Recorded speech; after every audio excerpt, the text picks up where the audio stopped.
पिंकी माळीच्या वडिलांनी स्वतः म्हटलं की माझ्या मुलीने अजितदादांसोबत बारामतीला 5दा विमान प्रवास केला. प्रत्येक वेळी दादांचा विमानाचा रंग हा काळा असायचा. त्याच दिवशी विमान अचानक बदलल्या गेलं. जे मनवे मामा 25 वर्ष 40 वर्षापासून ड्रायव्हर आहेत अजितदादांच्या गाडीवर, त्यांनी हे सांगितलं होतं की दादा एका फाईलवर सही देण्याकरता थांबले होते आणि त्यावेळेस दादाला 10 वाजले होते. आणि देवगिरीवरून दुसऱ्या दिवशी दादा ज्या कलिना गेट नंबर 8ला निघाले विमानतळाकडे, तर अर्थातच त्यांच्यासोबत गाडीत किती माणसं होती, म्हणजे गाडीत किती बसली ते देवगिरीच्या सीसीटीव्ही मध्ये दिसेल. आणि तिथून विमानतळावर गेल्यानंतर विमानतळावरून विमानात बसेपर्यंत 5 होती, म्हणजे जे DGCA म्हणते की 6 मृतदेह सापडले. मग पहिले 5च बसले असं जे आता सांगितलं जातंय, मग 5 बसली होती की 6, हे एकदा त्या सीसीटीव्ही तो तरी येऊ द्या ना. तो ब्लॅक बॉक्सचा डेटा नंतर येणार. पायलट का बदलला गेले? पायलट म्हणतो आम्ही ट्रॅफिक मध्ये अडलेलो होतो. तिथे काही एसटी नव्हती ना, तिथं ती फ्लाईट होती आणि धावपट्टीवर विमान लँड होतंय हे दादांना कोणी सांगितलं? पण अजितदादा ज्या विमानात बसले, जे विमान नादुरुस्त होतं, ज्या VSR कंपनीवर बंदी होती, ते नादुरुस्त विमान अजितदादांना का दिलं गेलं? अजितदादा पहिल्या दिवशी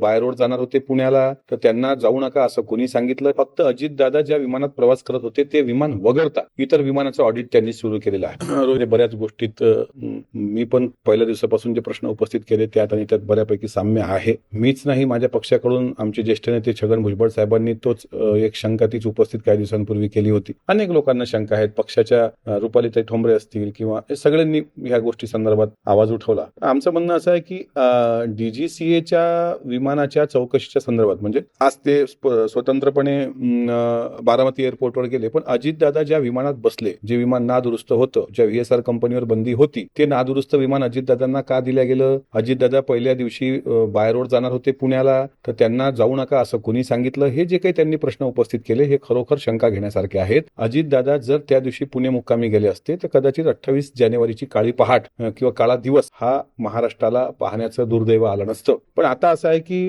VSR कंपनीच्या पायलट लोकांचा 50 कोटीचा विमा काढल्याचा आरोप मी, याच्यावर VSR कंपनीचं अजूनही काही स्पष्टीकरण आलं. आमच्या ज्या शंका आहेत, पिंकी माळी जी क्रू होती त्या पायलट सोबत, तिच्या वडिलांनी पण घातपाताचा शंका व्यक्त केलेल्या आहेत. इतकंच काय तर VSR कंपनीच्या जितक्या विमानाचं ऑडिट आता सुरू आहे, फक्त अजितदादा ज्या विमानात प्रवास करत होते ते विमान वगळता इतर विमानाचं ऑडिट त्यांनी सुरू केलेलं आहे. आणि त्याच्यामुळे आमचे काही प्रश्न असे आहेत की मी तर स्वतः CID चौकशी यांनी लावली माननीय मुख्यमंत्र्यांनी, पण मला असं वाटतं की CID चौकशीमध्ये काही मर्यादा येऊ शकतात तपास यंत्रणेच्या, किंवा त्यांच्या हाती काही भाग नसतो. त्याच्यामुळे उच्चस्तरीय चौकशीची मी मागणी केली. रोहित पवार यांनी त्यांच्या पद्धतीनं बाह्य देशातील संस्थेची मागणी केली. ते स्वतः केंद्रीय मंत्र्यांना भेटतात, ठीक आहे, अर्थात ते त्या परिवारातले आहेत, ते अजितदादांचे पुतणे होते. पण आमचा पण राष्ट्रवादी काँग्रेस पक्ष आहे. अजितदादांच्या नेतृत्वात मी पण आता गेल्या 10 वर्षापासून काम करतोय, 9-10 वर्षापासून साधारणपणे. आम्हाला असं वाटतं की ही जर चौकशी लागली तर आमच्या महाराष्ट्रातल्या, तुम्ही जे म्हटलं की शंकेचे ढग महाराष्ट्रावर आहेत, अनेक लोक प्रश्न विचारतायत. आता मी जर उच्चस्तरीय चौकशीचं पत्र माननीय मुख्यमंत्र्यांना दिलं असेल तर त्यात माझी मागणी काय, म्हणजे कार्यकर्त्याची, पक्षाची किंवा महाराष्ट्रातल्या जनतेची. तर आमचे प्रश्न असे आहेत की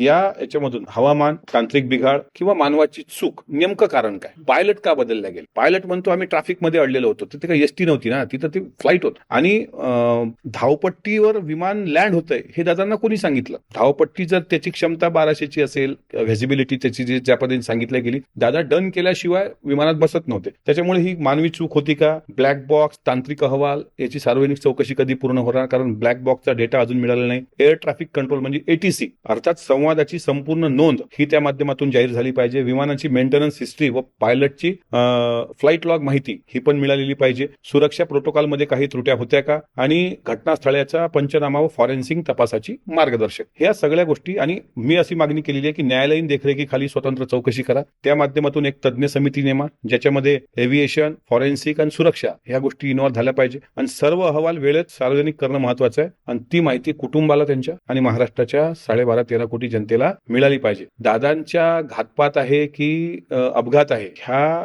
गोष्टीवर चर्चा होतेच आहे, पण त्या गोष्टीचं सत्य काहीही असलं तरी शंकेचं निवारण होणं महत्वाचं आहे. आणि अधिकृतरित्या आणि विश्वासार्ह पद्धतीनं ही उत्तरं महाराष्ट्र मागतोय आणि तो लढा आमचा कायम आहे. तो लढा आम्ही लढणार आहोत. विमान कंपनी कोणाची होती, कोणा नेत्याची होती, कोणा नेत्याशी जुळलेली आहे का, असेही प्रश्न या ठिकाणी उपस्थित झालेले आहेत. आणि त्यातच महत्वाची गोष्ट की अशा विमान कंपनीला असे VVIP पर्सन्सला घेऊन जाण्यासाठी कोणी अडवलं नाही का, किंवा असं त्यांना भीती वाटली नाही का की आपल्या विमान कंपनीचं नाव किंवा आपलं विमान जे आहे जे होतं ते दिलं नाही आणि जे नाही द्यायचं ते दिलं. अशा पद्धतीनं VIP पर्सन सोबत जर असं होत असेल तर शंका उपस्थित होतीलच. म्हणूनच आमच्या शंका शंका उपस्थित होत आहेत की अजितदादा हे काही साधं नाव नाहीये महाराष्ट्रामधलं. एक महाराष्ट्राचं पुरोगामी नेतृत्व म्हणजे अजितदादा जाण्याचं जितकं दुःख त्यांच्या पक्षाच्या आमदारांना, वरिष्ठ नेत्यांना, कार्यकर्त्यांना आहे, तितकंच दुःख पत्रकारांना पण आहे. तितकंच दुःख महाराष्ट्राच्या शेतकऱ्याला, सर्वसामान्य मुलांना, लहान लहान लेकरांना पण आहे. त्याच्यामुळे इतका मोठा नेता आणि अशा नादुरुस्त विमानामध्ये बसतो. दादांच्या सोबत नेहमी OSD, PS, PA असतात. त्या दिवशी दादा एकटेच आहेत. दादांची कागदपत्र जी काही त्या माडरानावर पडली गोजूबावीच्या, ती कुठं जळाली दिसली नाही. आता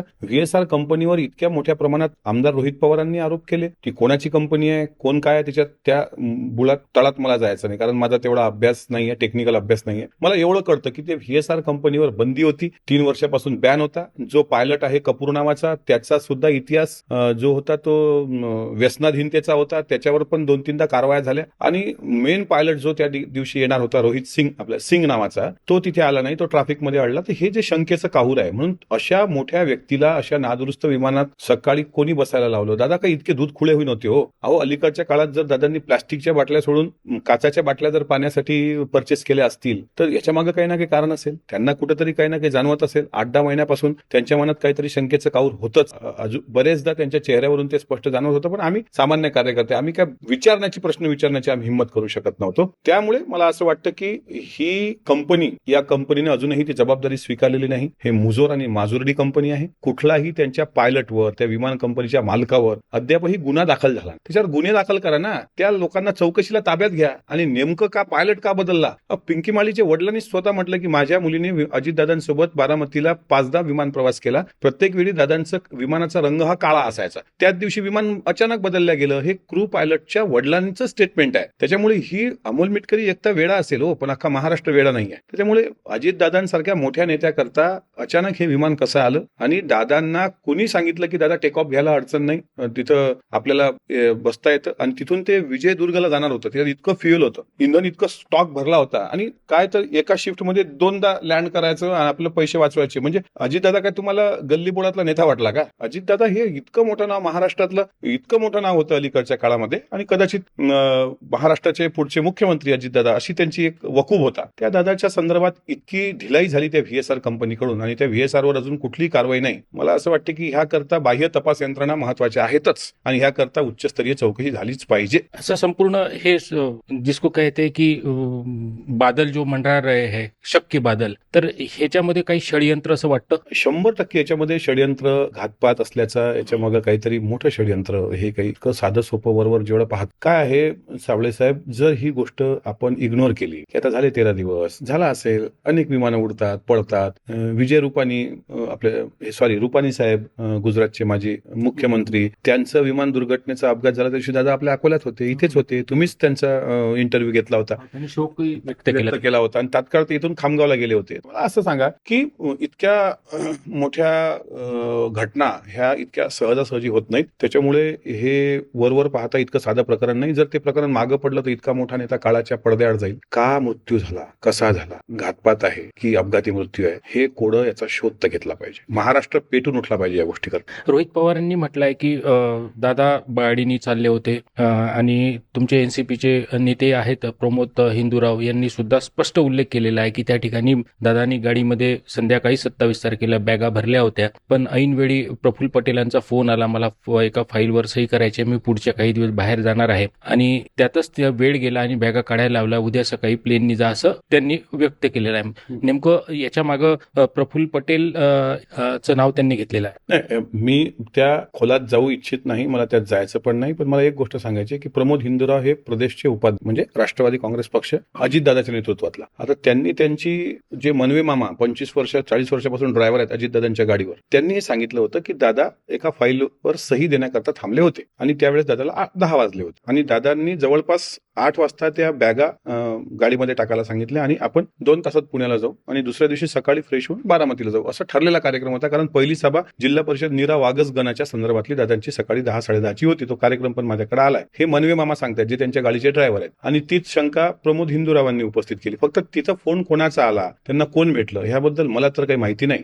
पण मी एवढं सांगतो की दादा 8 वाजता फ्री झाले होते आणि 10 वाजेपर्यंत ते सहज पुण्याला पोहोचू शकले असते. इथं मदत कोणाचा फोन आला, कोण भेटलं, हे सगळे CCTV आले पाहिजे देवगिरीवरचे पण समोर. आणि देवगिरीवरून दुसऱ्या दिवशी दादा ज्या कलिना गेट नंबर 8 ला निघाले विमानतळाकडे, तर अर्थातच त्यांच्यासोबत गाडीत किती माणसं होती होती, म्हणजे गाडीत किती बसली ते देवगिरीच्या सीसीटीव्ही मध्ये दिसेल. आणि तिथून विमानतळावर गेल्यानंतर विमानतळावरून विमानात बसेपर्यंत 5 होती, म्हणजे जे DGCA म्हणते की 6 मृतदेह सापडले. मग पहिले 5च बसले असं जे आता सांगितलं जातंय, मग 5 बसली होती की 6, हे एकदा त्या सीसीटीव्ही तो तरी येऊ द्या ना, तो ब्लॅक बॉक्सचा डेटा नंतर येणार. पण प्रमोद हिंदूरावांनी काय बोलावं ते त्यांचा वैयक्तिक तो अधिकार आहे. रोहित पवारांनी काय शंका उपस्थित करावी, कोणाचं नाव घ्यावं, त्या तळात मला जायचंच नाहीये. मी सुद्धा राष्ट्रवादी काँग्रेस पक्षाचा कार्यकर्ता, पण जितके प्रमोद हिंदूराव दादांच्या सोबत राहिले देवगिरीवर, तितकं मला तरी वाटते आमच्यापैकी कोणी राहिलं नसेल.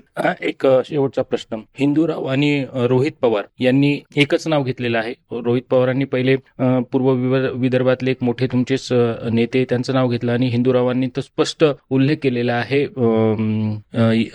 प्रफुल्ल पटेलांचा. त्यांचं बोलणं योग्य वाटतं, बरोबर आहे?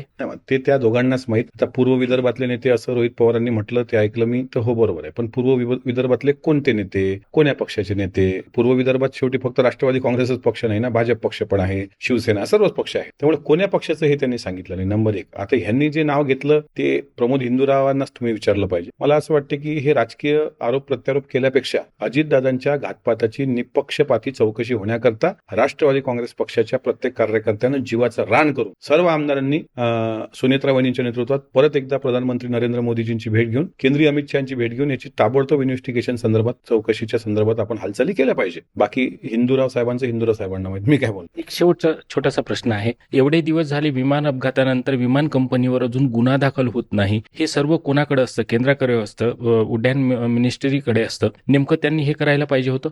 मुरलीधर मोहोळ जे केंद्रीय मंत्री आहेत, राज्यमंत्री, विमान उड्डाण मंत्री, त्यांनी ब्लॅक बॉक्सचा डेटा आम्ही ताबडतोब देऊ, सार्वजनिक करू. आता ताबडतोबचा टाइम बॉन्ड पिरियड नेमका मला कळला नाही. ताबडतोब म्हणजे एका दिवसात देत आहे, 5 दिवसात देत आहे, 8 दिवसात देत आहे, 15 दिवसात देत आहे. आता आजचा 15वा दिवस, बरोबर आहे. उद्या दादांचा अंत्यसंस्कार झाला होता, कारण 15 दिवसापूर्वी एकादशीचा दिवस होता, उद्या एकादशी. माझा प्रश्न असा आहे की केंद्रीय तपास यंत्रणा व्यवस्थित काम करतात असं स्वतः मुख्यमंत्र्यांनी म्हटलं, CID व्यवस्थित काम करते असं स्वतः मुख्यमंत्र्यांनी म्हटलं. आम्ही पण मुख्यमंत्री महोदय आणि केंद्रीय मंत्र्यांच्या याच्या चौकशीच्या अजिबात त्या बाबतीत आमच्या मनात दुमत असण्याचं कारण नाही, कारण दादा जाण्याचं दुःख त्यांना पण तितकंच आहे, त्यात काही दुमत नाही. प्रश्न असा आहे की इन्व्हेस्टिगेशन्स कंपन्या किंवा ज्या चौकशा होतात त्या इतका डिले का? बरं, साधारण व्यक्ती नाही ना गेली. मला असं वाटतं अजितदादा सारख्या माणसाबद्दल जर इतकी ढिलाई होत असेल तर मग सामान्य व्यक्तीचं काय? त्याच्यामुळे हे प्रश्न तर जनतेच्या समोर विचारणं, त्याच्याकरता कितीही मोठी किंमत मोजावी लागली तरी आम्ही याचा पाठपुरावा मी तरी वैयक्तिक सोडणार नाही.